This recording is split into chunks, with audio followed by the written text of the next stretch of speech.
Hello, my beautiful friends. I have arrived to my volunteering job today a little bit early, an hour early, to find good parking because this is going to be really, really busy. It's going to get busy very, very soon here. The Los Angeles Mushroom Festival, or Los Angeles Mushroom Fair of 2026. It happens in the Arboretum, and there are a lot of people who are, well, it is sold out, but there are also a lot of people who are going to the Arboretum, and yeah, it gets tough. So meanwhile, I decided to record one of probably the most meaningful videos that I could ever record when it comes to life, when it comes to everything, when it comes to being transparent about who I am, what I stand for, what I believe in, what my journey is all about. And this has been a long time coming, but the conversations about it have just begun within my sphere, within my life. Recently, I had a very interesting, very challenging, very hard conversation about the topic that I will discuss with a friend of mine, and it wasn't easy to understand each other for us because of where we stand in life. But I will describe to you what the conversation was about. The conversation was about money, about the meaning of life, about me choosing to move, to take a path, an unbeaten path. I don't know if that's the right way to say it, but to make a new path to a life of meaning, which I consider to be the only way to move forward for myself, and hopefully for many of us, making very challenging, very difficult decisions to fight the fear of that has been established by the system that we have created, an economical system that we have created, which uses such fear-based tactics as if you don't work for a job that pays a certain amount of money, you can probably lose your children. If you don't work for a certain job, or don't choose a certain path in life, you cannot afford a house. You cannot afford a roof over your head for you and your children. This is the system that we live in. If you don't work and don't do what everybody does, you will go hungry. You might not have access to clean water, all of which are, in my opinion, are basic human rights, our birthrights. We have created a system where we are born into slavery. We are born into this stress-driven economy, survival-driven economy, where we have only one choice, pretty much, is to work a job that might, for some, it might be meaningful, whatever they do. They have certain things preset for them. I didn't, so I speak from my point of view. I haven't had the opportunity to go to college. I never had support of a family support. It was always just me on my own and my mom, but my mom is just as on her own as I am. So just two girls trying to make it in this world. And the jobs that I've had, yes, they brought money. I've been working, by the way, since 16, 17 years old, all the time. I've had countless jobs. I started in the restaurant industry. I was working in the front of the house as a maitre d', as a hostess, always working. Then as a server, then in clubs as bottle server, working through the nights, then in the back of the house, peeling potatoes, carrots, working as a line cook, working then as a personal chef, I was working on Wall Street. I was working, I had so many jobs, you guys. I had so many jobs that were completely meaningless, but they were supporting me, same as my mom, just going to work to be able to afford a house, to afford an apartment. I've never had a house until I was married. And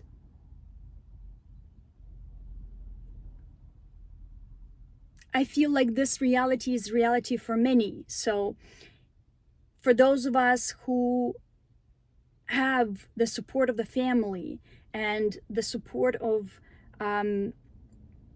just a different upbringing, just a different sequence to their lives, it is fabulous if you have an opportunity to go to college and find a life of meaning, get the education, find a life of meaning, find a work that is meaningful to you and do it, right? I know plenty of people who are like that. I also know plenty of people who went to Stanford University. Many people, actually, a lot of my foraging friends, a lot of my foraging guides, they went and were given free rides to these incredible universities, the highest top, because they're geniuses, yet they find a life of meaning foraging mushrooms in the forest. They refuse to go work for high-tech companies, or it is just they find it meaningless, and they choose to step over this line and work within the sphere that brings absolutely, very little money, that might not be able to support a lifestyle.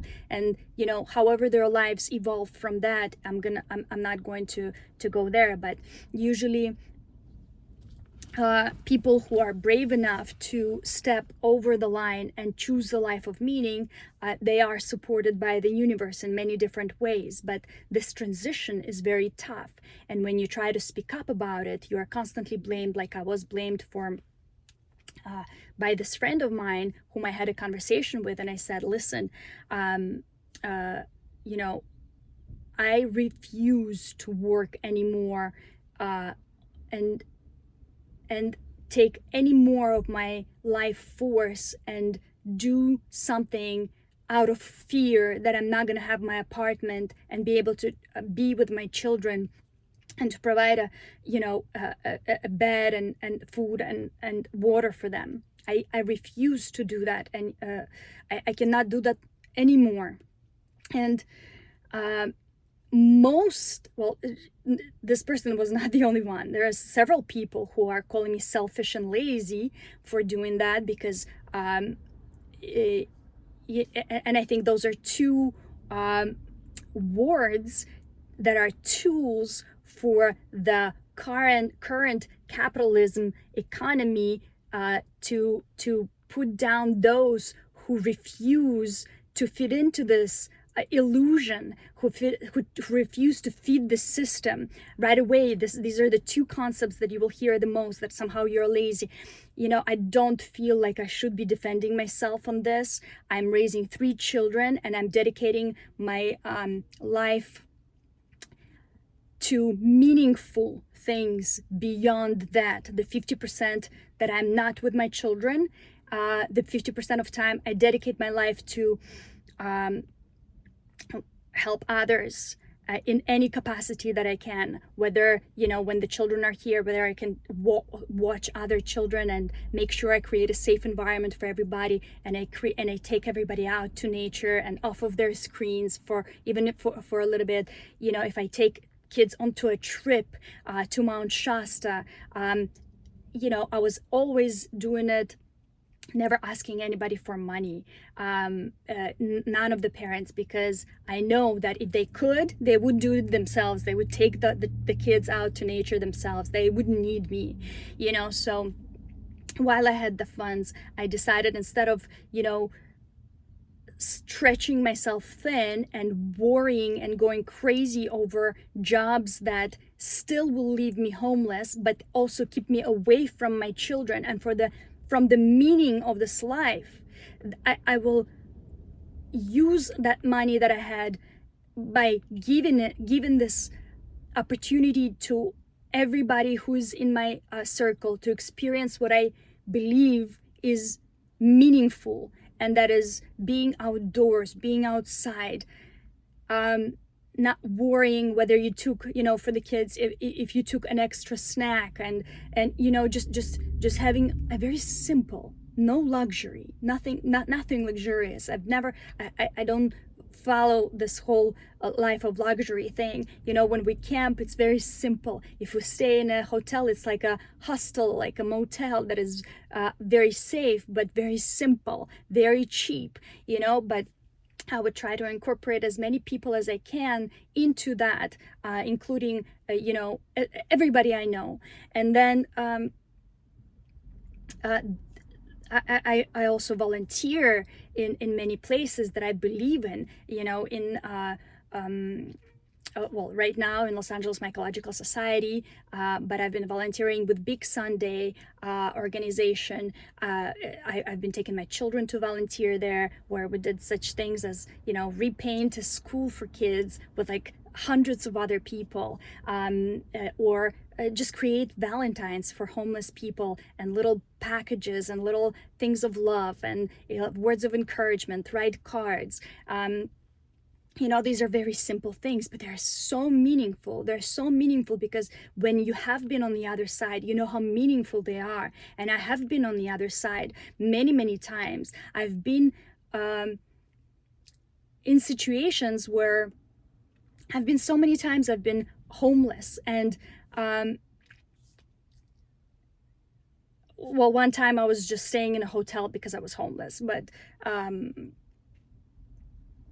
until something came through. But I've been on the other side. I've been counting little coins too. I remember counting coins with my mom to go get a piece of salmon in the Russian store. We told them how much we have, and we asked them to cut up a slice for us so we can eat. Like, that happened to me many times. That happened to me back in Belarus as well. And I am not afraid of that at all.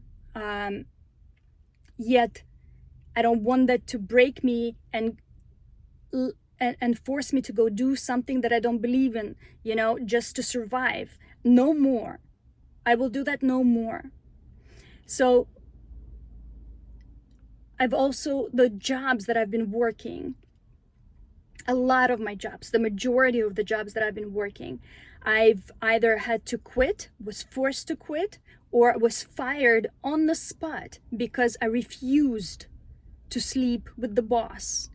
And that happened several times with very, very powerful individuals, where it was impossible for me to go to say something and not be afraid for my life. And that is the flavor that I have of that world, being a single girl. Now, the friend of mine has had a different path, so it is very challenging for that person to imagine the experience that I had, an experience that a lot of women have in this life, especially when they don't have a family. One of my friends was an incredibly talented nail technician, doing nails for all the celebrities in LA. and she was drugged and raped on the job. And then sometime later, a client broke her wrist for doing her nails wrong or something like that. And she quit that job and refuses to do nails because of the trauma that she went through. Within that time frame that all of this was happening, and she was losing her mind literally from the drugs and from, it is a long story and it is her story to tell, but she had a little baby girl that she was forced to give into foster care, which it took us a long time to get her back, the baby girl. And this friend of mine is forced to live in a hole in the wall and still leave this baby girl with others to go flip burgers because she can no longer think of doing nails. And this is a reality because she's traumatized. She cannot possibly think about that. To which my friend said, oh yeah, well, a lot of people are pretending to have trauma to get benefits. Well, let's talk about that. Why don't we just stop judging people for what type of trauma they have or don't have, for what they do or don't do? Because we don't know their path. We don't know what could have possibly led them to decide to stop doing maybe what they love, or maybe to just stop working because they saw how this corporate world is treating them, is mistreating them, and people in power, how they're mistreating them, especially when it comes to young, single, lonely girls. Lonely in a way, not that they're lonely, but girls that don't have family. They're the prime target. I was always the prime target for these people. And it doesn't matter which job I worked. Was it on Wall Street? Was it in a famous club or a restaurant? It was always the same very story. And everything would be very nice, very, very nice. I would be treated real good up until I realized why I was treated that good and what they really wanted from me and why they really hired me in the first place. Although I was an amazing worker, an amazing hard worker at every job, and I've worked hard my whole life. And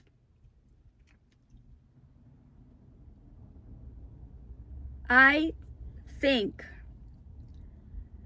that there should be, we've outgrown this craziness, we've outgrown this system, this financial system where individuals are being judged by what they can produce, not based on a life of meaning, on the psychology of meaning, but based on what we can count in money, right? What kind of financial value we can put on it. A lot of meaningful jobs, most meaningful jobs that I consider most meaningful, they do not pay money. Let me give you an example that this friend was fighting with me about. Why don't you go work as a nanny? I pay my nanny $15,000 a month. I said, that's fantastic. Now, how about we have a system of universal basic income? Like it is, I'm just throwing it out there, right? I don't know what to call it, but this is the word that I know, where I can actually just stay with my kid and be supported while raising my children, instead of paying somebody $15,000 and then having to go to work to be able to afford that. Why don't we just switch the whole thing and allow for a choice for women? Some women choose to go to work and they love expressing themselves in that way. That's where their soul, their heart is, right? To be active in the work field, and that is fabulous, that is fantastic. And then there are those women who would rather stay at home with their children and watch their children grow and participate in every little decision that they make, instead of giving up that to a nanny, right? A lot of us have that instinct inside that is so strong that it overpowers our want to go and work and do anything else, right? I have that instinct. It was not always there at time. 7-9 years back, I was questioning, I was wondering, I was so overwhelmed with the motherhood that hits you like a ton of bricks in the beginning, especially if you have twins, or 3 or 4 or multiple kids. You don't know. You think, okay, maybe I might be rather doing better if I was working for someone and somebody told me what to do, because there's so much to do here. I'm overwhelmed. I don't know. But as I grew as a woman, as a person, I realized that my only real job, mine, not yours, not anybody else's, is to be with my children every step of the way. And yes, it is 50% of the time. It is not 100% of the time. That is not my choice. That is a choice that I made combined together with my former spouse, that he will keep them 50. If I could, I would keep them 100%, but that would be right. That would be wrong. The children need to see their father. The children, and I'm lucky that I have that. Now, that 50% of the time, I want to be with them all the time. And I want to create a life of meaning around them. I want to show them the world, not the fake world of the mall or all the amusement parks. I like taking my children to nature. I like teaching them how to fish, how to build something out of wood, how to just be. They don't need to learn anything. They can just jump off the waterfalls all day long. That is what this life can offer. That is their birthright, to have this freedom of expression, to have this freedom of being in nature anytime they want. And this, I lost my thought a little bit. This choice of mine, where was I? I'm sorry, I lost myself a little bit there. This choice of, yes, I remember, of choosing this path. It should not be punished. It cannot be punished. Look, if I was a nanny for someone else, getting $15,000 a month, missing my children's lives, right?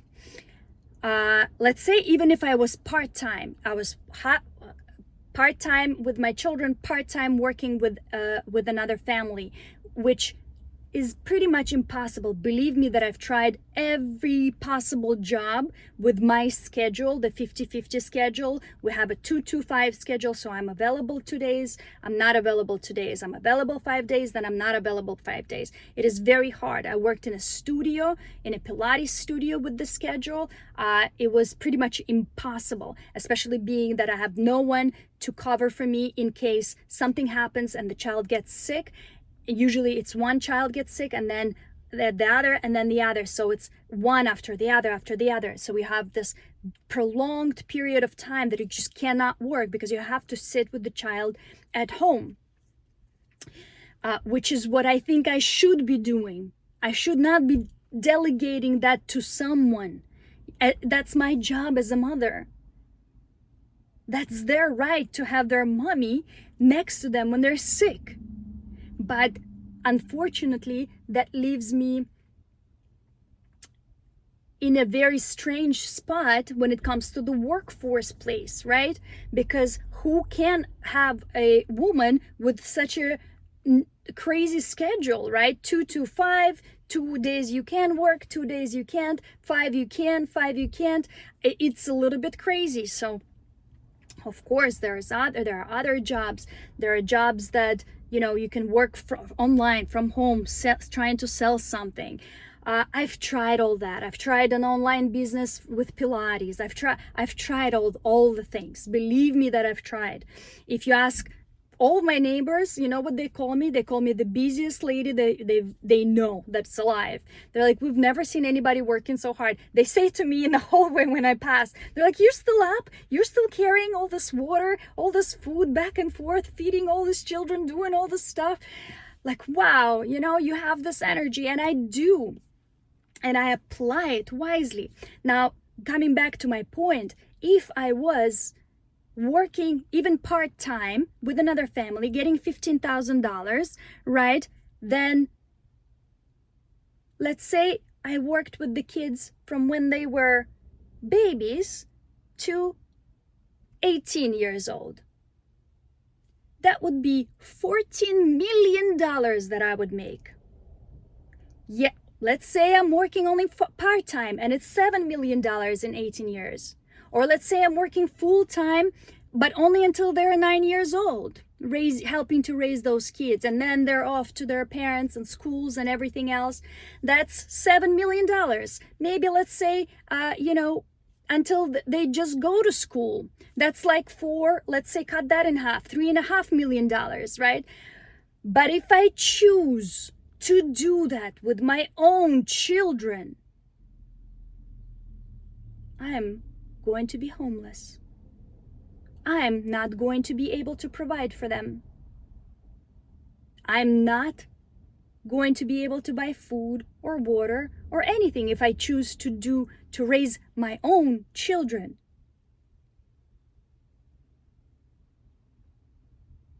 Or choose to volunteer at places that need my help, that cannot afford to pay anybody.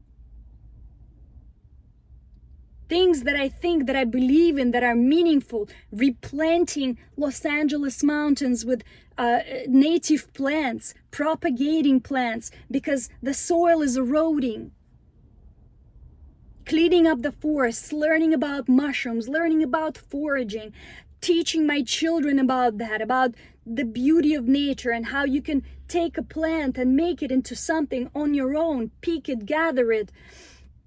What is safe, what is not.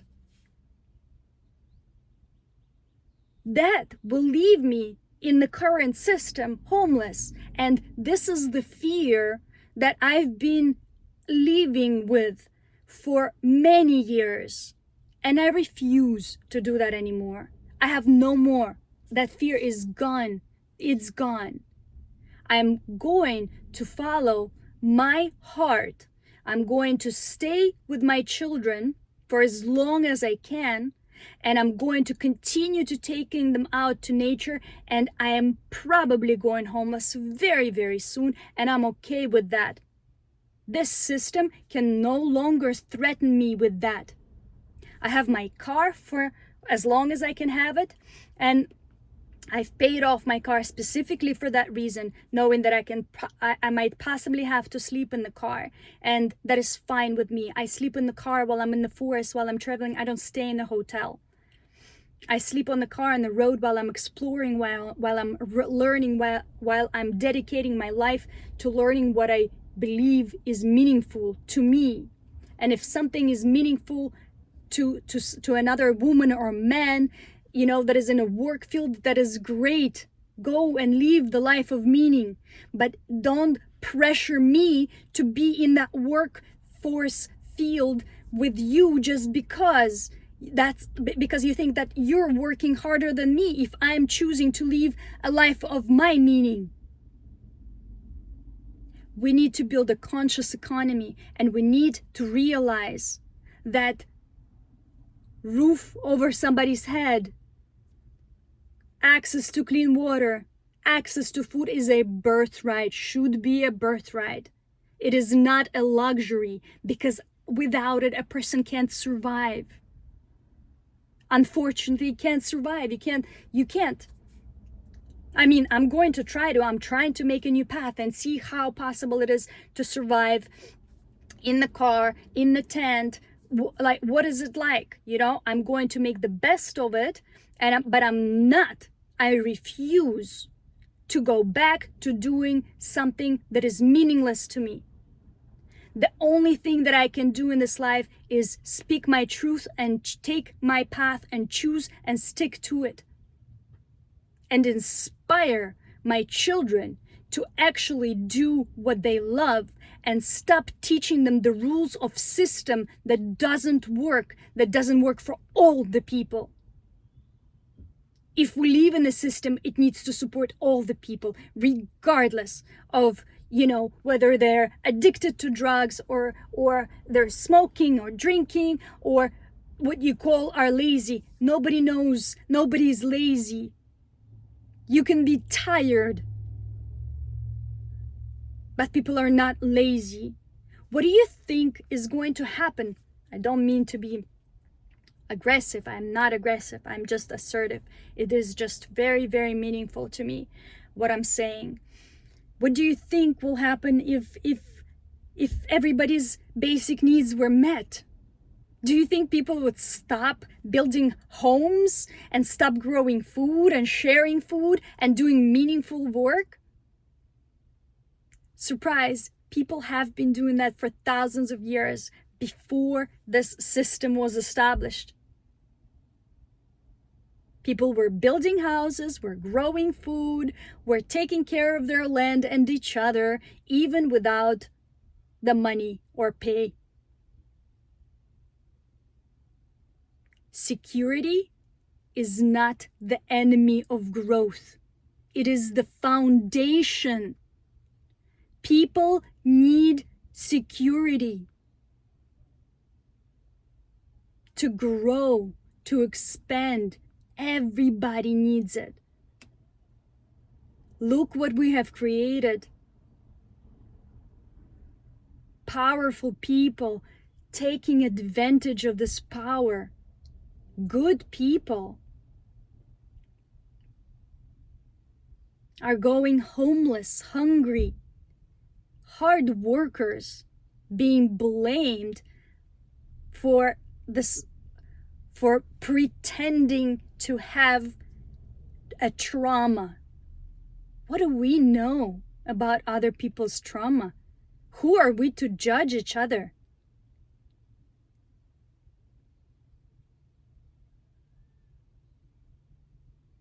We need to create a conscious economical system.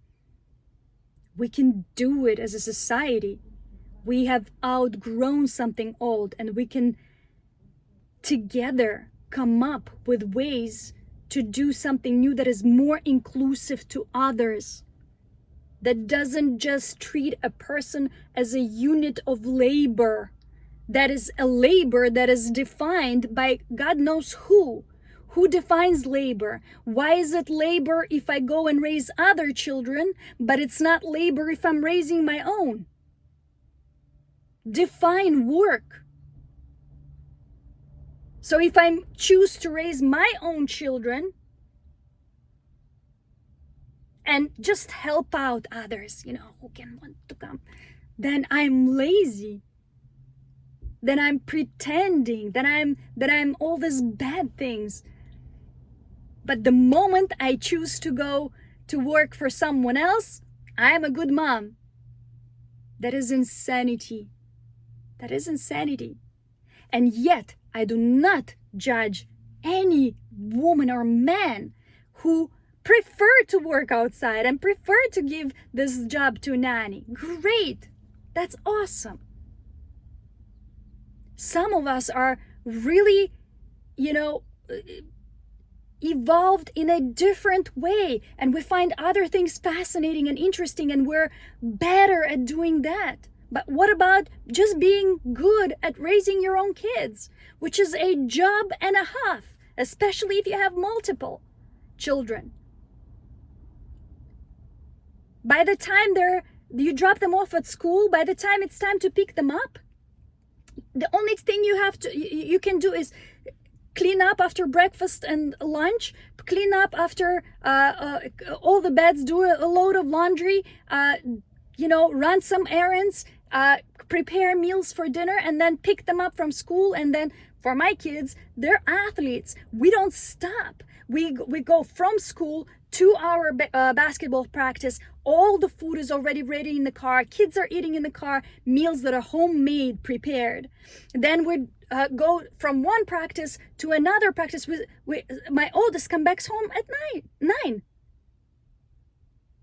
And then I finish after they all fall asleep. And then I start at 5 a.m. in the morning preparing 3 breakfasts, well, 2. One of my kids doesn't like to eat breakfast, and lunches to go to school, and then driving them, standing in crazy traffic, coming back, and then it over and over and over again. And still finding time to take them out for hiking, take them out to nature, enjoy life. Simple life. And that's my choice. And I think that that's all right. That doesn't make me lazy, or doesn't make me less of a human being, doesn't make me anything.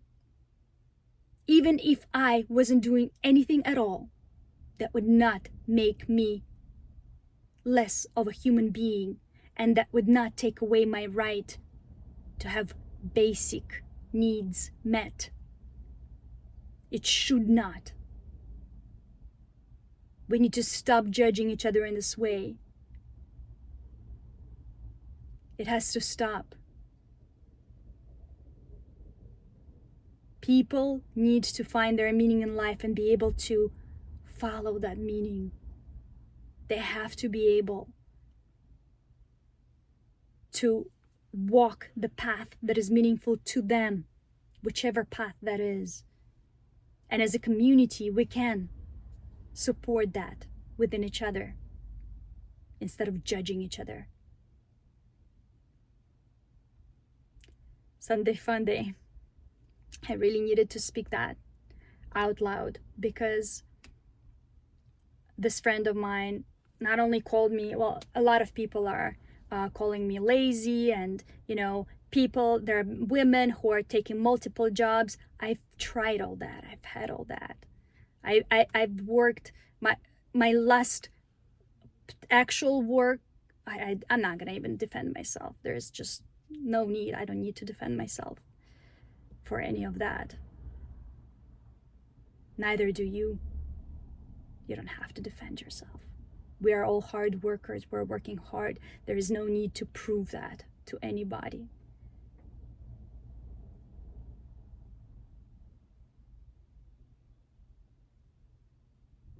I really hope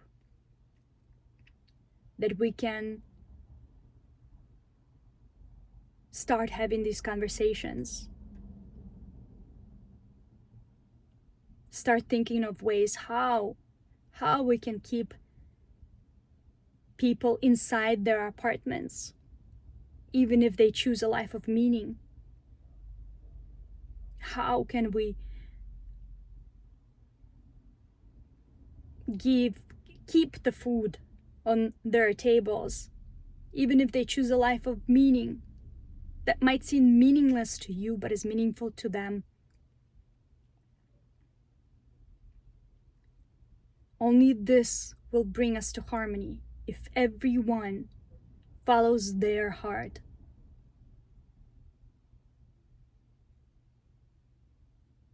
All right, it's time to go volunteer.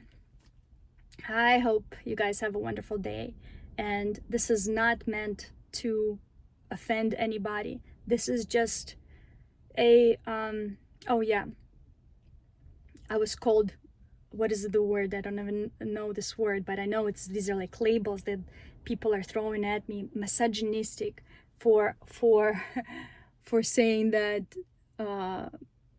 for saying, quote, that a woman should have a choice if she chooses to express herself through a different work other than raising the kids. That is great. But if she chooses to work, to make her work is to be the raising of her child, she should have a choice, a safety net to be able to do that. And yeah, for that I was told that I'm a woman hater, that I'm, what is the word, misogynistic, I don't know, I guess, and that is very strange to me. I mean, am I speaking not clearly? Am I not expressing myself precisely of what it is that I believe in, what it is that how are people getting that? If you're getting that, please let me know in the comments if that's what you think. I was accused of trying to establish the next Soviet Union, which fell apart by creating universal basic income for all and standing up for that. I mean, there's a lot of things, there's a lot of things. I'm standing strong because I know my truth and I know where I am, and I've gone through homelessness not once already. And if living a life of meaning means that I have to go through it again, I will do it, but I will keep my integrity. I will keep my integrity. I will no longer make choices that are based in fear. No more. Please consider doing the same. Let's see what happens. I think this is the only way, is through this challenging, difficult choice of saying no to things that are meaningless to you personally, and standing up for what we believe in, for what you believe in, regardless of what it means. I love you. I really do. I really see us all as one.